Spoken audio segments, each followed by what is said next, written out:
How to design a house inspired by mountains. When it comes to learning, there is a great masterpiece designed by Jean and Sandra Barclay in Peru. They run a firm named Barclay Crousse Architecture, headquartered in Peru, also with an office in Paris. They started this firm in 1994 and since then they have explored the relationship between climate, landscape and architecture. In 2020, they built Casa Huayoccari in mountains of Peru.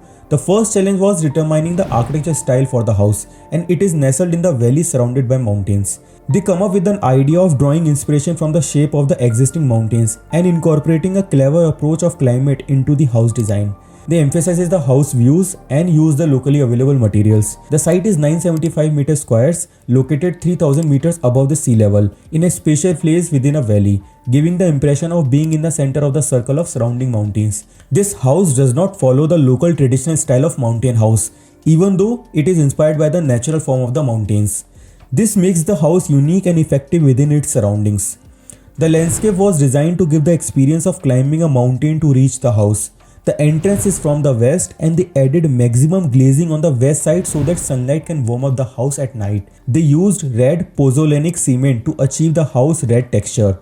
So pozzolanic cements are the mixtures of Portland cement and pozzolanic materials which can be natural or artificial. Natural pozzolans are mostly volcanic materials. And they added mono-pitch roof to trap the sun rays effectively.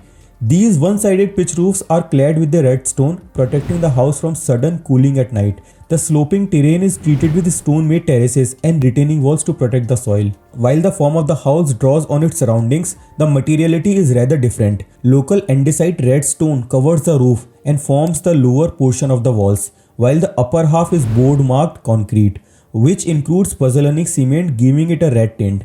They added a stone boundary wall to define the boundary of the house and protect it from the wild animals. The landscape of the house is stepped and protected by the stone retaining walls, creating stepped gardens that enhances the house beauty. The site is surrounded by the green landscape and the surrounding houses have gable roof with two-sided pitch. The red stone on the roof was added intentionally to absorb the early morning sun, while the stone roof protects residents from the strong afternoon sun. The concrete and the stone design uses the thermal mass of the structure to preserving the daytime warmth during the cool mountain nights. The mountain theme is also emphasized in the layout of the house. The site uses the view of the mountain. The upper floor has the large windows, taking maximum advantage of the surroundings. Between the house blocks, various open spaces are added to utilize the daylight. The house follows the natural setting of the landscape. The interior of the house is kept natural white tone, while the exterior shows a strong material contrast. Two different material in the facade also gives the house a sense of different geometry. It seems like a mountain-shaped house resting on a strong foundation of stone walls with the background of mountains and green landscape. Green courtyards added to the house provide buffer zones and shade in the verandas. This house is a unique blend of nature, climate and materials, and the mountains background makes it magical. Let's try to understand the scheme of the house. The entrance of the house is from the west. In 2018, Jean and Sandra built only half of the house as the first phase. The entrance leads the user to the step garden, which then leads you to the main living area. The house emphasizes the view of the mountains and surrounding context. It follows effective climate strategies. The south sun hits the mono-pitched roof, trapping hot air inside and keeping the house warm at the night. Natural light and wind travels between the courtyards of the house. Let's try to understand the conceptual scheme of the house. The house shape is inspired by the mountains of Peru. The maximum glazed facade is on the west side, allowing sunlight to enter directly. The step garden protected by step retaining walls gives the impression of climbing a mountain to reach a house. The use of the stone wall and concrete makes the house unique and give it a bold red tint that stand out in the surrounding architecture. In the conceptual section, we can see that the house has a mono-pitch roof on a sloping valley side. The sun enters the house from the east facade and the south-facing roof absorbs maximum sun rays, warming the house at night. The roof of the house has red stone cladding. This mono-pitch roof provides view of the mountains and absorbs heat from the sun.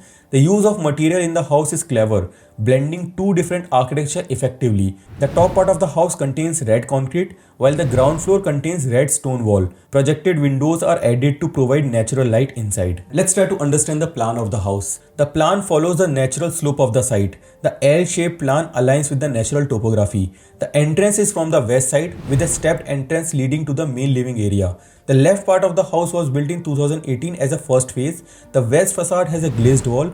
Different stepped gardens areas beautifies the landscape. The main entrance has an open veranda that connects to the living area on one side and open courtyard on the other. Adjacent to the living area, there is a kitchen and a dining area. Open seating is added in the courtyard. The backside of the house contains the bedroom and the services. The middle of the house has a large family room with the view of a courtyard on one side and the stepped landscape on the other side. The dining area and kitchen are also added on the other house, while the bedrooms are on the backside, and an open courtyard between two sections of the house provides ample natural light. Let's see the upper floor of the house. The first floor contains the main bedroom with the balconies and the terrace garden. The staircase from the ground floor leads to a small family room and then to the master bedroom. Different level of the terraces provide view of the surrounding mountains. Let's try to understand this design with the help of a section. The house is on a sloping slide with different retaining walls added to protect the natural soil. The main house is on the flat area of the site. The front of the house has a stepped landscape protected by stone retaining wall. The roof is mono-pitched inspired by the mountains. Boxed windows provided natural light. The lower floor uses red stone as the main material, while the upper floor uses the red concrete. The roof red stone cladding absorbs hot rays, keeping the house warm at night, and the house maximizes views of the surrounding mountains and the landscape. Now the question is how we can implement these principles into our design, or maybe in the context of Indian architecture. The first major principle we can use here is the incorporation of natural forms. By drawing inspiration from natural shapes and forms, we can create new architecture style that resonate with the surrounding environment. The second major principle is the climate adaptation. Prioritizing natural ventilation and airflow in the house design is very crucial. This not only enhances comfort but also improves energy efficiency by reducing the need of artificial cooling and heating. The third principle is the eclectic use of materials. Combining different material in one house can create unique design and provide various permutation for innovative architecture. Architecture is always fun and we need to be open to absorb these ideas. And if you have a passion for architecture, you cannot ignore these principles. I hope you enjoyed this video. Don't forget to hit the like button and subscribe to the channel for more such videos. If we made any mistake during these videos, you can comment down below. We will definitely improve our mistakes. And you can also tell us how we can make these videos more effective. And we definitely need your support. Please subscribe to the channel for more such videos. Share these videos with your friends as well. These kind of videos takes lots of hard work and effort. See you in the next video. Till then, keep learning, keep hustling, keep smiling. Salute.